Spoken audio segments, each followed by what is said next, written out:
Welcome to our second episode titled Freedom of Religion or Belief, COVID-19 and Humanity as part of our COVID-19 Religion and Belief webinar series. Today we are very excited to have some very special guests with us, which I will introduce very quickly. My name is Francesco Di Lillo. I'm the Director of the European Union Office of the Church of Jesus Christ of Latter-day Saints, and one of the hosts and sponsoring institutions of this webinar series. Before I introduce the Evelina Ochab, who will be the moderator of this panel, I would just like to give you some technical information. First of all, the meeting is recorded, and the recording will also be shared afterwards through our post-meeting reports, either on the landing page of the webinar series or through our newsletters. You can see us, you can hear us, but we cannot see or hear you. However, you are more than welcome to use the Q&A tool that you will see on the bottom of the page. The Q&A will allow you to ask questions, and these questions will be either answered live by our speakers or in typing. Please keep in mind that if by any chance you are kicked out of the webinar, or if the connection is lost, you can still use the same link that you used to join to reconnect. We'll make sure that the webinar goes on. So without further ado, let me introduce you Evelina Ochab, who will be chairing and moderating this panel. Evelina is a human rights advocate and co-founder of the Coalition for Genocide Response. Ochab authored the initiative and proposal to establish the UN International Day commemorating the victims of acts of violence based on religion or belief, marked on August 22. She's a dear friend, and we look forward to hear from her. Evelina. Thank you. I would like to join Francesco in welcoming you to this webinar on religion and belief, COVID-19 and human dignity. You will hear from distinguished experts on religious freedom and human rights, and indeed human dignity. And it's a great pleasure to moderate this panel. And I would like to thank Francesco and Pascale for all your hard work in organizing this webinar. But before I give the floor to the panelists, I wanted to provide some narrative to our conversations today. Understandably, the overreaching narrative is COVID-19, a pandemic that has been shaping or reshaping our lives over the recent weeks and months. However, there are particular visuals I wanted to paint in your minds, especially where COVID-19 meets freedom of religion and belief, meets human dignity. And this is just a summary of few headlines from the last few days or weeks. In many parts of the world, religious minorities will suffer more than others because of their religious minority status. That affects their access to basic services, whether medical or social care, access to food, or other services that they may need. For example, in Pakistan, the US Commission on International Religious Freedom reports that food aid is being denied to Hindus and Christians amid the spread of COVID-19. And as the US Ambassador at Large for International Religious Freedom, Sam Brownback, emphasized, religious minorities are sometimes blamed for the spread of COVID-19 and marginalized as a result. This is certainly the case in the case of Muslim minorities in India. In many parts of the world, prisoners of conscience, namely those imprisoned for the mere practicing their faith, are at high risk of getting COVID-19 in the dire prison conditions, where they also will not be provided with basic medical care. And this concern is relevant not only in cases of traditional prisons as we know them, but also in the case of so-called re-education camps, as those for the Uyghur Muslims in China. And as the COVID-19 lockdown continues, it brings fresh dangers to vulnerable communities, including the religious minorities in Nigeria. And as Open Doors reports, Nigerian Christians are being increasingly targeted in opportunistic attacks by militias. Similarly, Aid to the Church in Need reports that Boko Haram and Fulanis have intensified their attacks against Christians in Burkina Faso, Nigeria, and Mozambique, during this lockdown. And these are just few examples. And there are a few more cases that I would like you to keep in mind. And indeed, there are other groups that are particularly vulnerable to this pandemic, affecting their human dignity, including the elderly and vulnerable members of our society. And I'm sure that you have heard some of the narratives that ultimately deem their lives expendable. The narratives that, for example, COVID-19 affects only the elderly, so we should continue business as usual, or governments telling us that we should prepare ourselves to lose our loved ones without proposing decisive steps how to protect those most vulnerable members of the society. The narratives that many vulnerable people may not be admitted to hospitals for treatment if they contract the virus. And some care homes ask to check they have resuscitation orders on every patient or ask to obtain them. And last visual for you from New York, hundreds of bodies are waiting in refrigerated lorries to be buried in specially prepared mass graves. These are only a few situations for you to keep in mind during this webinar and during our discussions. In all those cases, human dignity is affected in various ways to various degrees. In the majority of those cases, the issue of religion or belief is engaged as well. And all those cases should make us ask a few important questions. Namely, what is human dignity? What is the link between freedom of religion, belief, and human dignity? And how COVID-19 could affect human dignity? And also, as a follow-up question, it is important to consider how can we protect human dignity? And among others, considering the great speakers that we have today on this panel, the very important question is how the Punta del Este Declaration that a number of us have worked on could assist in protecting human dignity of everyone everywhere, especially during such challenging and uncertain times as we are facing right now.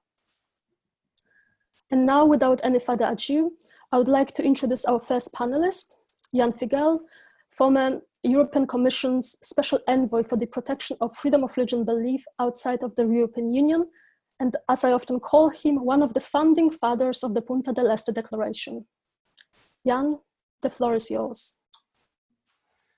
Thank you, Evelina, and thanks to my colleagues, partners, friends, collaborators on the important topic of religious freedom or freedom of religion or belief, human dignity, and current crisis around COVID-19. Each crisis can lead us into solutions which get people more mature or more responsible or ready for future, or if not, we can get into dramas or conflicts or even tragedies, as in the 20th century we could witness. So this crisis should be really used, not abused or misused, as important opportunity to realize that we are vulnerable, that we are one human mankind, human family, interdependent and vulnerable. And dignity of human person is the basic concept, is the defining point for all human rights. And if we want to achieve 21st century with more peace, with more humane relationships, it's about justice for all. And if justice for all is to be achieved, it means human rights respected for all. And the core and the base and the criterion and objective of all this talk and struggle is human dignity, to be known, understood, respected, and promoted. So I'm glad that with colleagues and many other experts, professors, now we can work together on this important topic.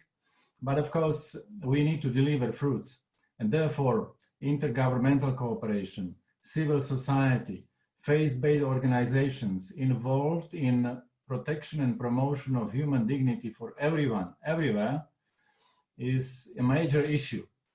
I think it's important point, not only because I say, but from historical and current perspective, I see that, for example, this is the convergence point or place where both religious and secular humanists can and should meet, not to divide, not to live or fight in conflicts, but to see convergence of important policies, programs, projects, and efforts. Secondly, I found out in my experience of special EU envoy for freedom of religion or belief outside of European Union that human dignity is really a common denominator for major religious traditions, namely, for example, for Christianity, Judaism, Islam. They basically represent not only Abrahamic traditions, but majority of the current world population. And so I was witnessing and promoting this concept, and it was very helpful to see how different, not only traditions, but problems of the past can be addressed through understanding of human dignity, which is crucial and important for all, for different traditions. And I mean also Eastern communities in Asia or other parts of the world. And last not least, I believe that through freedom of thought, freedom of conscience, freedom to believe or not to believe, we can address needs of believers and non-believers, that this is the deepest expression of human freedom. And when this freedom is well understood, respected, and promoted, then we can really enjoy other rights, which we can list like freedom of expression, freedom of opinion, freedom of assembly, freedom of association. So religious freedom is a core value, is a litmus test for other human rights. Respect of human dignity for everyone, everywhere is very important criterion of policies or actions. It's departure point and also objective of these policies. So this is basically understanding and concept of human dignity, which actually is foundational principle of human rights. And if we get closer to this core issue, I think we can get closer to human needs, including needs in the specific difficult time of medical crisis.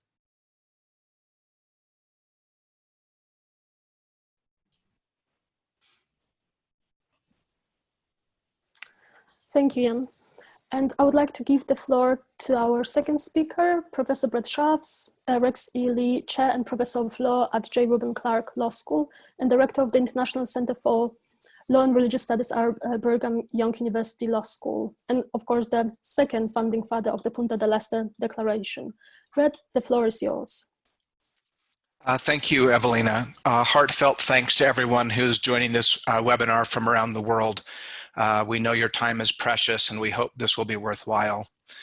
Can human dignity help heal us in our coronavirus moment?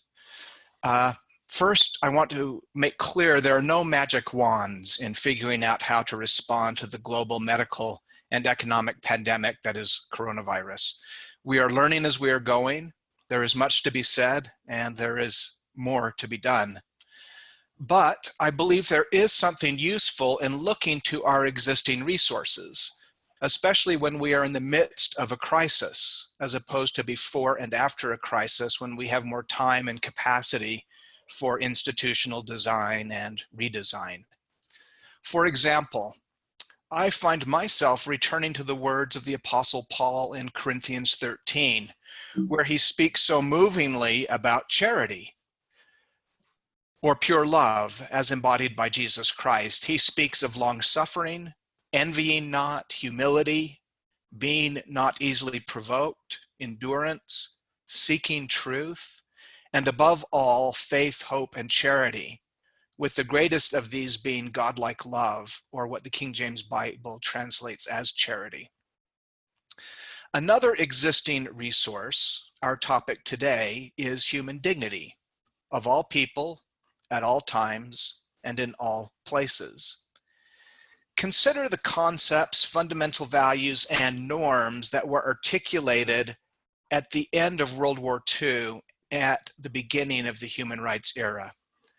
The men and women who drafted the Universal Declaration of Human Rights identified human dignity as the central concept that serves as the foundation for human rights.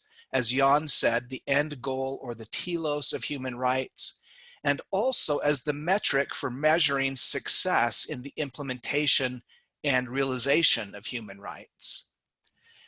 Many of the drafters of the UDHR had personal memories of the global influenza pandemic of 1918 through 19 that killed as many as 60 million people worldwide. Not to mention personal memories of World War I and the much more recently immediate memories of the harrowing experiences of World War II. If there was one attitude that prevailed over all others, it was the simple declaration, prayer, and plea, never again. But these were not starry-eyed idealists, but they were idealists nonetheless, with sober and hard-earned understanding that it would take an articulation of ideals that were genuinely universal and deeply normatively attractive, even true, to be the foundational principle of human rights. Thus, it is not accidental, nor is it unimportant, that the preamble of the Universal Declaration begins with a recognition that, quote, the inherent dignity and of the equal and inalienable rights of all members of the human family is the foundation of freedom, justice, and peace in the world.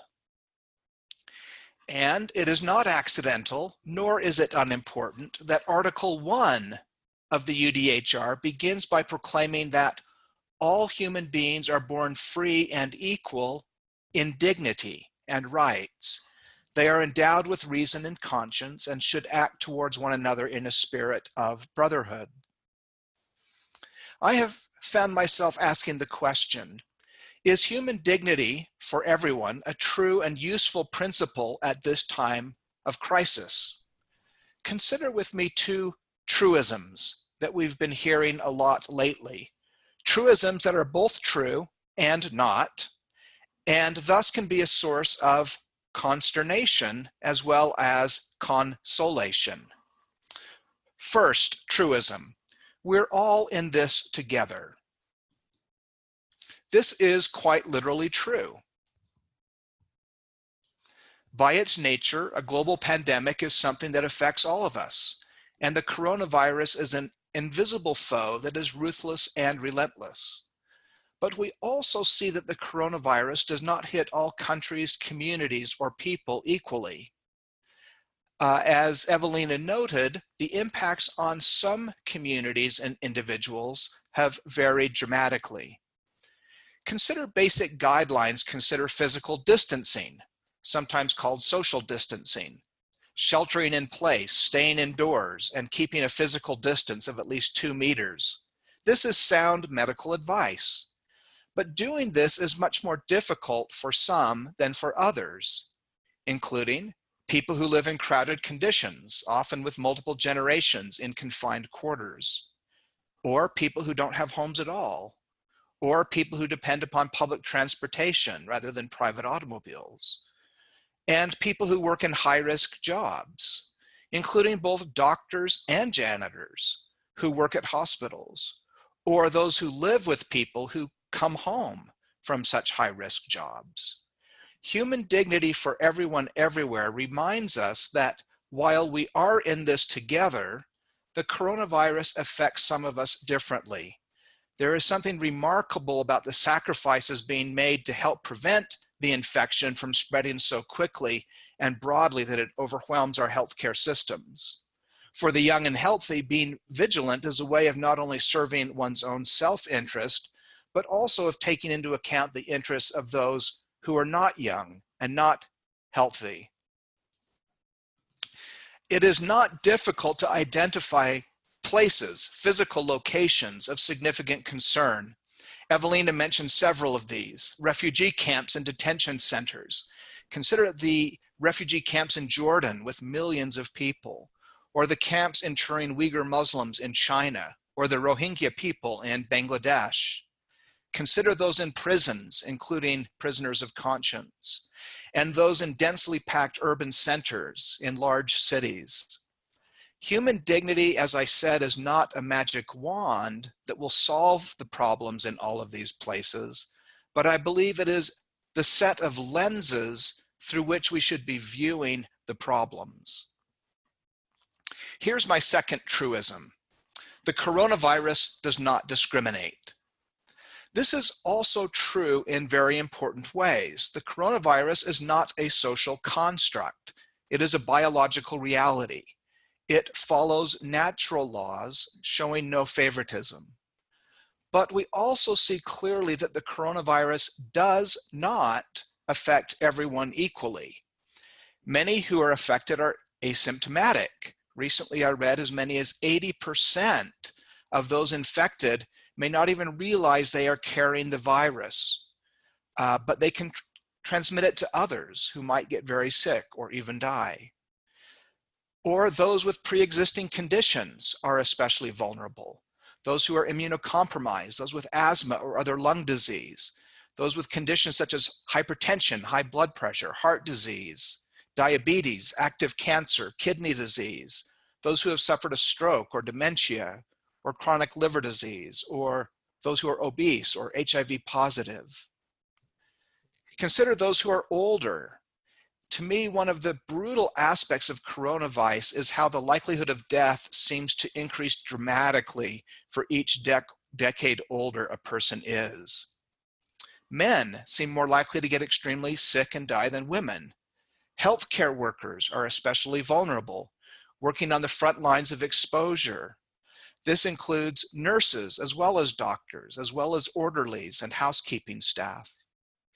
But consider also others providing essential services at heightened risk: police, fire, EMTs, and those who help provide the infrastructure of daily life, often in low status and low paying occupations: the garbage collectors, warehouse workers, delivery people, cashiers, people working in the food supply chain.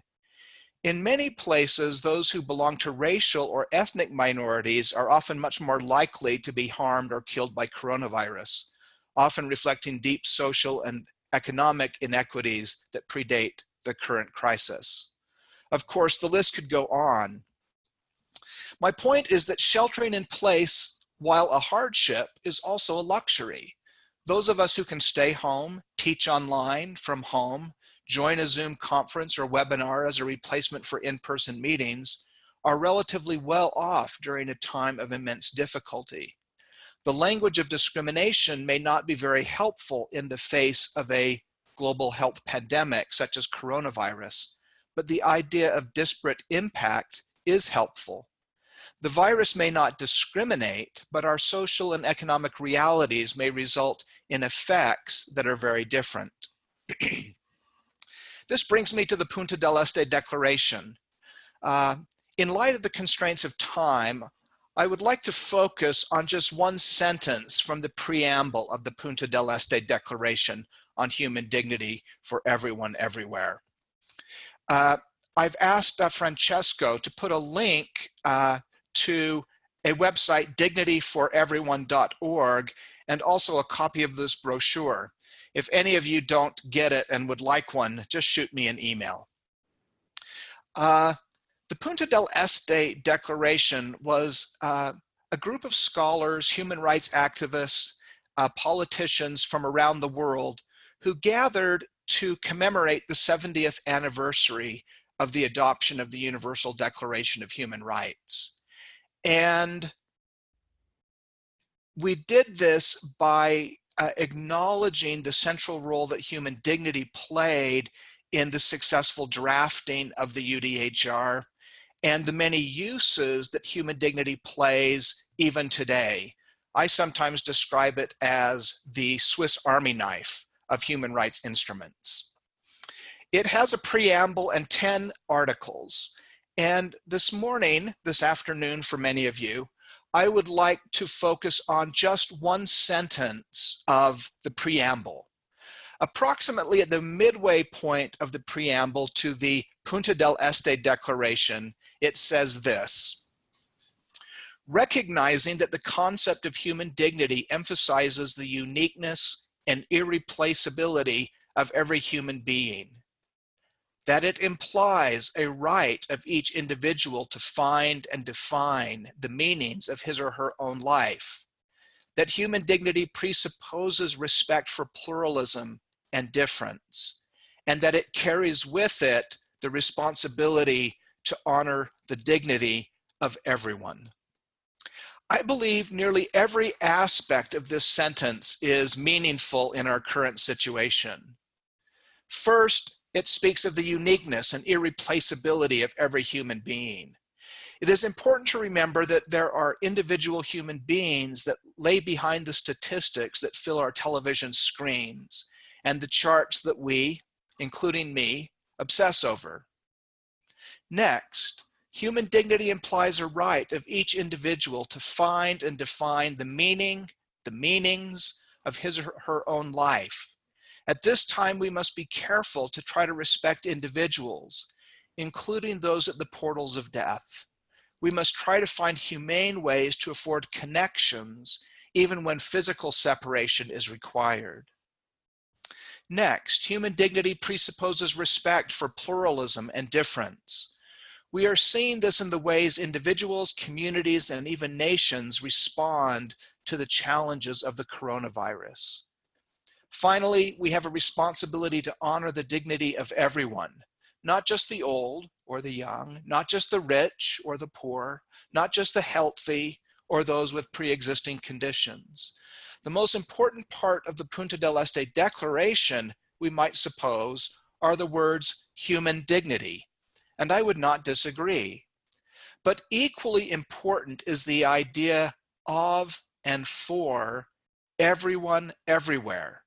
The most important thing that a human rights perspective can afford us at a time like this is a passionate insistence that every person matters, all people in all places. This, of course, is a time of high political divisiveness. The crisis is unfolding in the United States just as the presidential primaries are finishing and we are gearing up for a general election. The impulses to politicize this crisis are difficult to resist. Whether, or more pointedly, the extent to which we rise to this challenge will define this moment, and it will define us in it. Focusing on human dignity for everyone everywhere is a way to try to avoid the over-politicization of our time. In the 2 years I have spent working on this human dignity project, there are two things that stand out most clearly in my mind. The first is the generative character of human dignity. Jan mentioned this as an area where common ground can be found. Almost everyone has something interesting and insightful to add to our understanding of this concept, which is at once simple and clear, but which is also rich and thick. Second, human dignity tends to elevate rather than degrade conversations. Most political concepts become divisive quickly. It is possible that human dignity becomes divisive as well.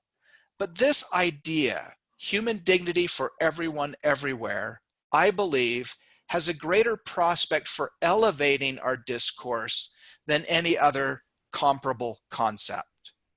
And so I conclude by noting that I hope the generative and elevating character of human dignity for everyone everywhere can help us as we navigate these difficult times.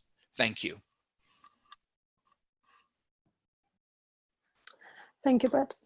And now I would like to give the floor to our third speaker, Professor Marco Ventura, professor at the Department of Law at the University of Siena and the director of the Center for Religious Studies of the Foundation Bruno Kessler in Trent, Italy. Marco, the floor is yours.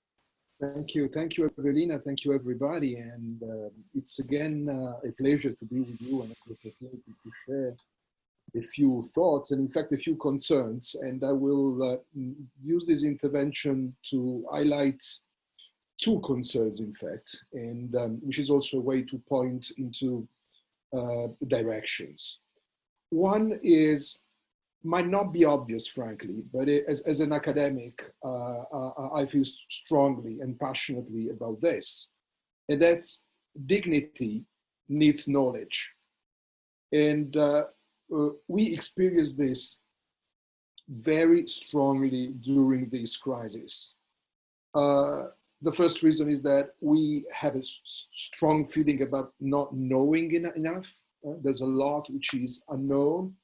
And the second reason is that there's a lot of data, a lot of information, which doesn't help, which is difficult to understand, which is difficult to analyze, very often inaccurate, including scientific information, including scientific data. Well, this is a great reminder to all of us that knowledge is the first step.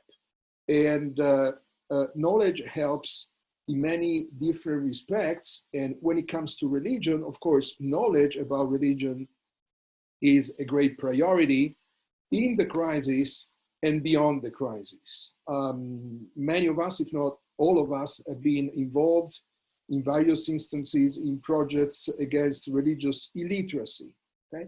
Now, the fight for religious literacy and the fight for gaining better knowledge about religion is not confined to religion strictly understood. It's a struggle for better knowledge in society at large, and we need this more than ever in order to understand what's going on, and in order to interpret what's going on, and in order to shape our vision and to take steps for the future. So dignity is based on knowledge and the need to know better, including, well, this is quite a challenge, I admit, including when we are faced with gross violations of freedom of religion or belief. Even in that case, as we expose those, we also need to understand the context. We also need to understand what's going on. We also need to avoid being selective. We need to be balanced. We need to improve and share our information and check our information. And this is all, again, of extreme relevance at this time. Now, my second point is that if dignity needs knowledge, dignity, of course, also needs action, needs sound action. And there are many possible levels of action. Let me point at the importance today of international cooperation, and in particular at religious mobilization beyond national borders, and in particular interfaith dialogue, interfaith cooperation. Let me stress here a point which might not be obvious as we speak of religion or belief, freedom of religion or belief, that we need believers and non-believers on board in our common action. Someone in our Q&A mentioned, I think Claude is the name, free thinkers. And something which is extremely positive about the dialogue framed within the European Union is that, thanks to the Treaty of Lisbon, atheists, humanists, agnostics are fully on board in the conversation.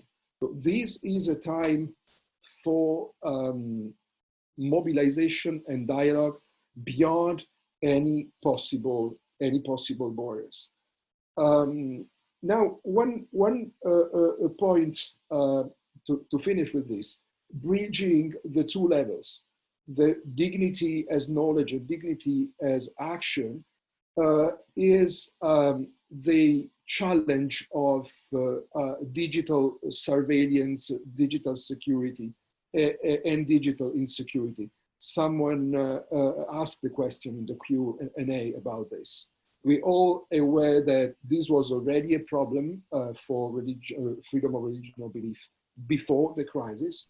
We all know that the crisis has exposed the importance of this means, which can save lives, but also has increased the danger that these means might be turned against believers and non-believers alike. So this is a very special angle and a crucial angle that we need to tackle, where human dignity is absolutely at stake. Let me mention that this crisis comes at a time where the European Union has published a white paper on how to engage with artificial intelligence, and we are particularly committed in the center that I'm director of in Trento, Fondazione Kester, on working about freedom of religion or belief and artificial intelligence. But this is a great case, and this is a great frame where the mobilization of knowledge and the mobilization of action based on human dignity are much needed at this time. Thank you. Thank you, Marco. And now we'll proceed to the second part of this webinar, which is answers and questions time. And I tried to pick some of the questions that were sent to us in advance, and some of them that appeared in the question and answer box. And I think I would like to start with a question, and to some extent referring to what Brett mentioned during his presentation, that coronavirus does not discriminate.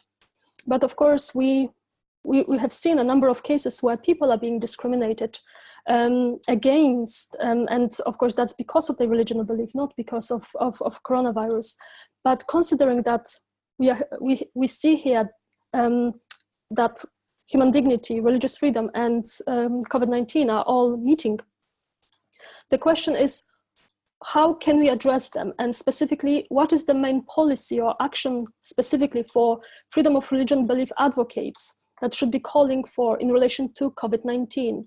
And I would like, maybe in the first instance, Jan to answer this question, especially from his experience of dealing with the European Union. It could be on the domestic, regional, international level. Yeah. Thank you for the question. I think, and I said at the beginning that there is a road out or way out from each crisis, but we need to employ understanding of common good, interdependence, and combine solutions which are based on common sense and living conscience. These two, common sense and living conscience. Because this issue now, this problem, this crisis is really global. It's pandemic, and does not differentiate whether we speak about majorities, minorities, rich or poor people. And we need to realize that this interdependence is a direct call. For example, within the European Union, for reasonable solutions, solidarity within and outside, for seeking solutions which, from medical point of view, but also from economic and social, even financial point of view, would make us stronger. This crisis is just one of many in the history, but it's very specific. And concerning the religious freedom angle, yeah, it's true that religious persecution or religious conflicts are often based on several layers or levels. The first one is basic social, which is intolerance, then discrimination, and then even persecution. minorities are frequently targeted as those who are problem makers, as those who represent kind of difficulty for society or problem of homogeneity. And we need to change it because, of course, we are all somewhere, sometimes, somehow parts of minorities, but on the other side and the major side, we are all one nation, one society, or one mankind. I think that this understanding, as Marco also mentioned about dignity, is a conceptual one, because in dignity we are all equal. Whether we come from Europe or Asia or America, whether we come from royal family or homeless family, we are all equal in dignity. Nobody is more, nobody is less. But, and this is the principle of creativity, everyone is different. My son is different from me. In this sense, this diversity, it's a principle, it's definition, it's not a problem.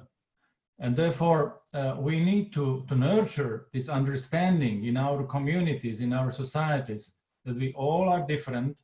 We all have also differences in our views, in our worldviews, in faith, in convictions, but we are one humanity.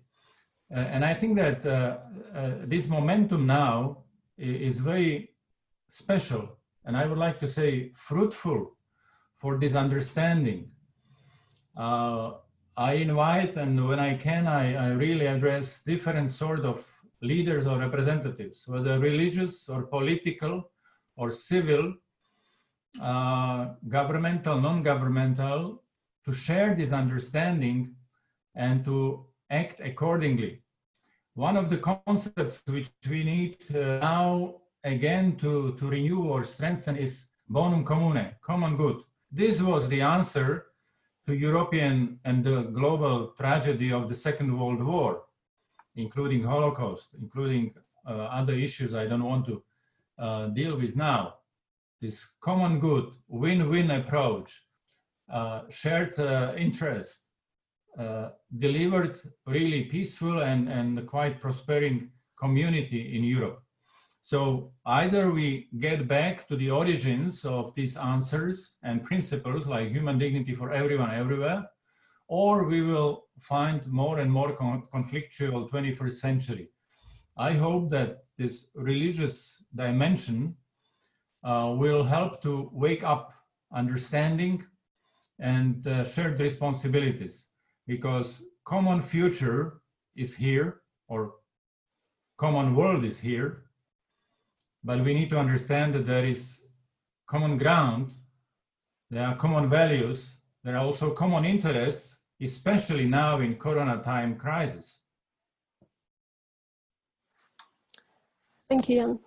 And also just briefly commenting also on the question of what specifically action points we could call for. There was another question that actually was phrased as a question, but proposed one of potential solution, and that was to call for the liberation of prisoners of conscience, for example, Baha'is and other religious minorities in Iran or Pakistan. And indeed, this is something that a number of actors have already called for, including Ambassador at Large for International Religious Freedom, Sam Brownback, including Yusuf as well, including a number of British parliamentarians calling upon the Pakistani authorities to follow up on that as well. So I think there are definitely many action points that could be mentioned here, and of course we can engage with this question a little bit more.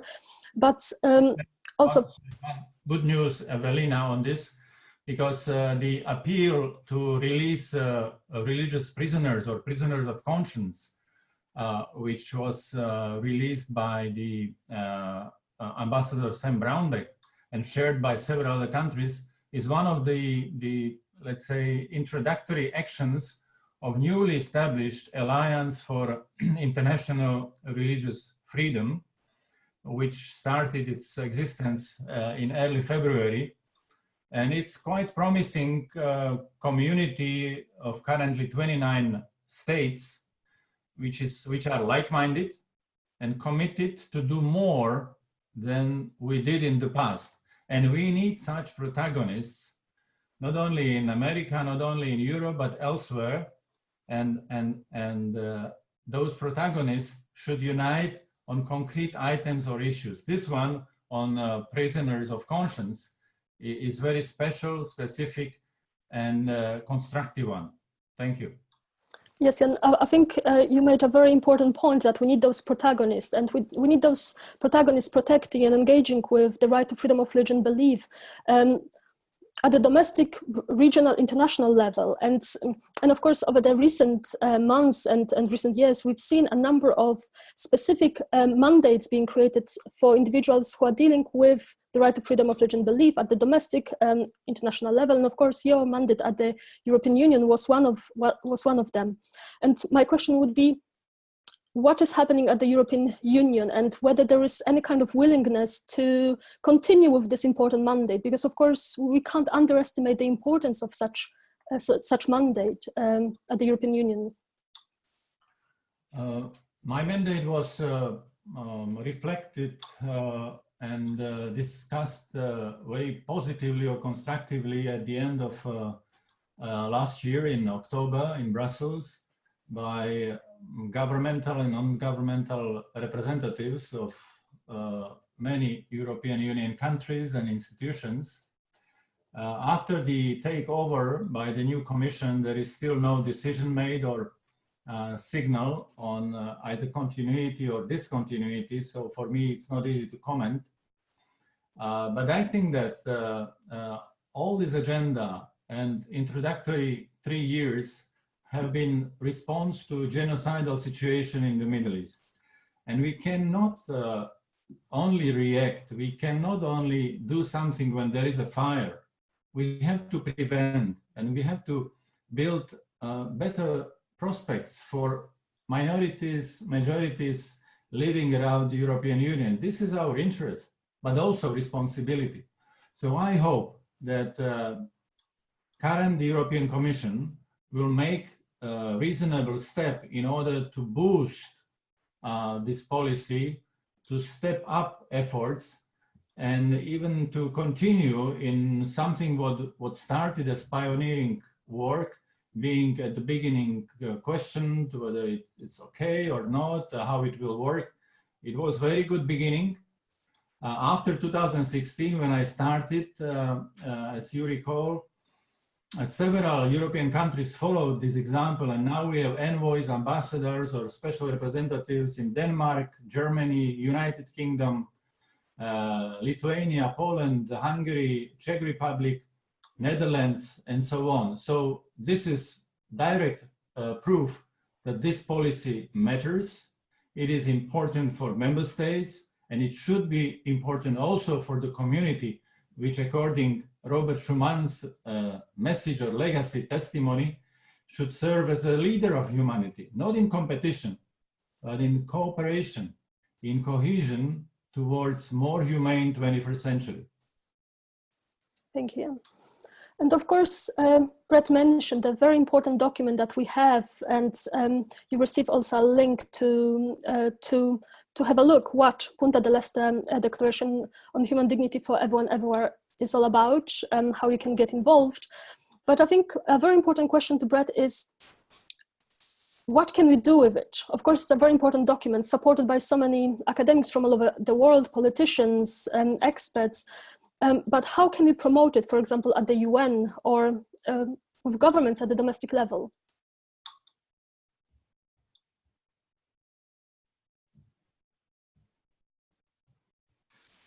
Thanks, Evelina. You know, I think that to some extent, the Punta del Este Declaration was an effort by academics and human rights activists, religious leaders, political leaders, to simply try to reassert and renew the commitment to human rights that we see under stress in a lot of ways. I mean, before the coronavirus crisis, There's a lot of talk about, are human rights really universal? Are they overly ambitious? Can they really help us solve the problems that ail us? And one of the things we're hoping to do at the Punta del Este Declaration is simply try to renew and reinvigorate human rights discourse. I think there may be some possibilities for some sort of follow-on declaration that is at the state level that could take place at the United Nations. There are conversations going on in places like the Organization of American States about the possibility of doing a resolution focusing on human dignity.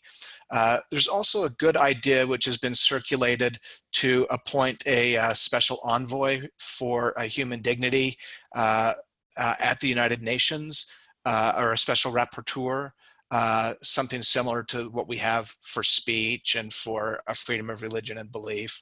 I think these are good ideas that deserve additional thought and support. Thank you, Brett.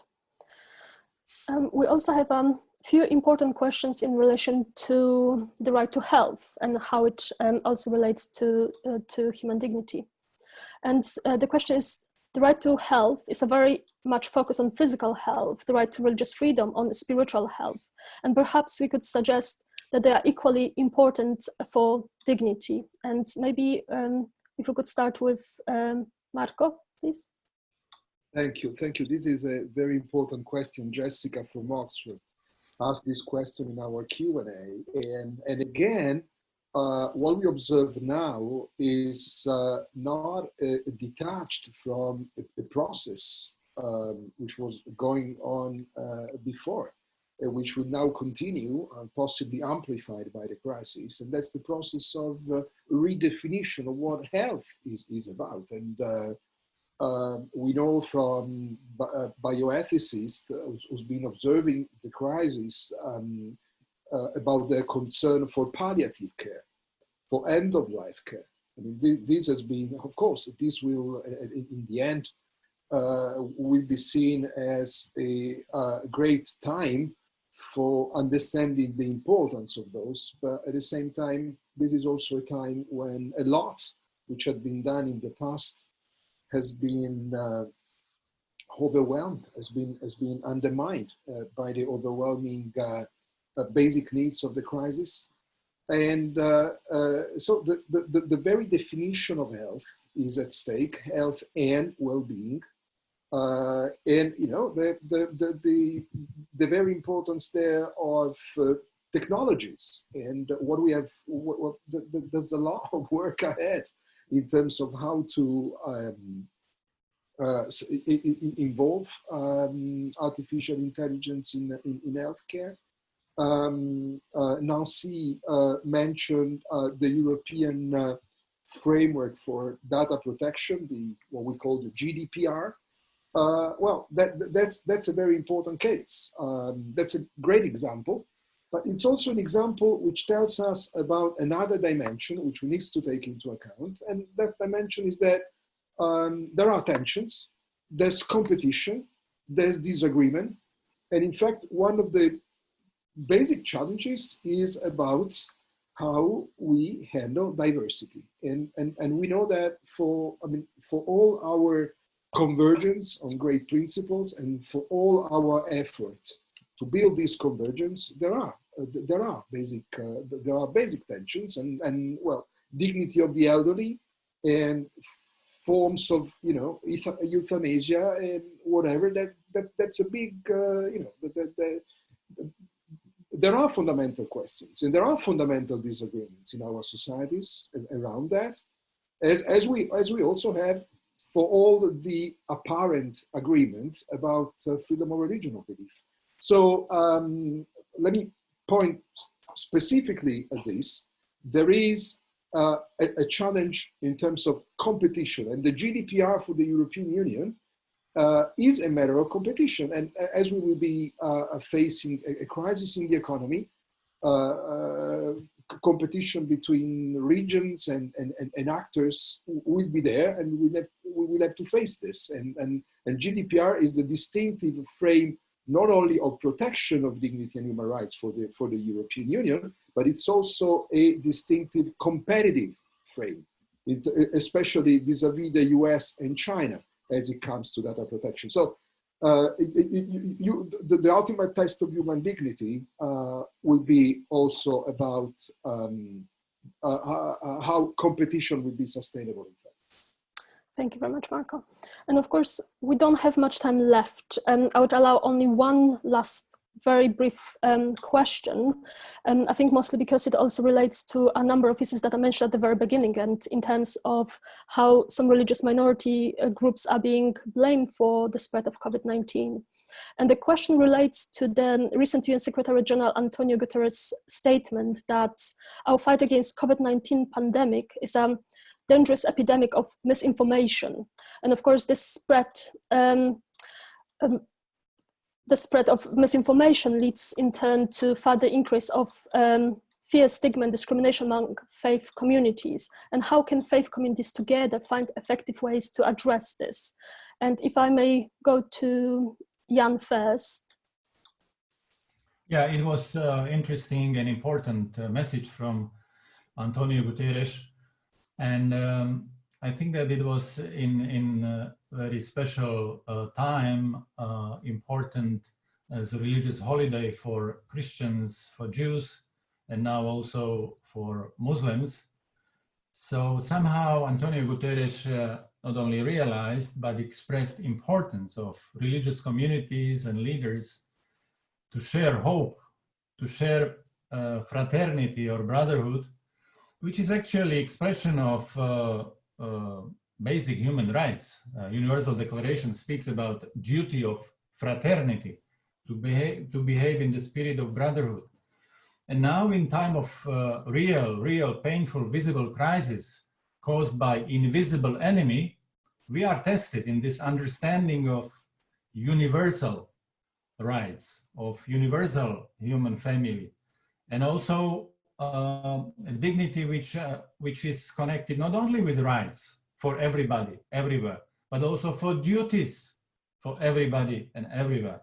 So when this understanding is now better promoted, presented, implemented by leaders, but also by all, I think we can get out of this crisis sooner and getting stronger. And that's something very important, because if crisis brings new maturity, new level of awareness, this will be a productive time for all of us. I already used the European example that we got out from the major tragedy and crisis with totally innovative approach, which was a supranational community working, existing, and now being again tested. So I hope that we will make this test successfully.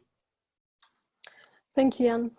Unfortunately, we don't have much time left, and I would like to use the next 1 minute to thank our panelists for spending this time with us and for sharing their great expertise, knowledge with us on the important issues pertaining to religious freedom, freedom of religion belief, human dignity, and COVID-19. And also I would like to thank all participants or attendees for sending their questions, for participating in this webinar. And unfortunately, we're not able to respond to all those questions. I'll make sure that Francesco can share my email, or if other panelists are willing to respond to some of the questions, we can always do that in due course as well. And now I would like to give the floor to Francesco, because he would like to share also the results of our polling that was done earlier today.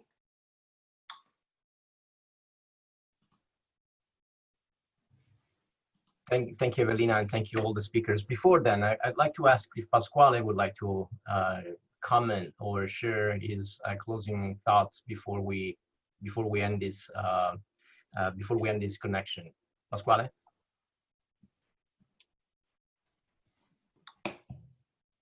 Pasquale, you're muted.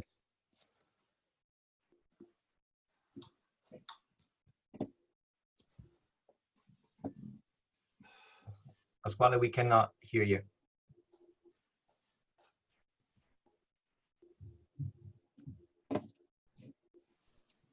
You need to unmute yourself.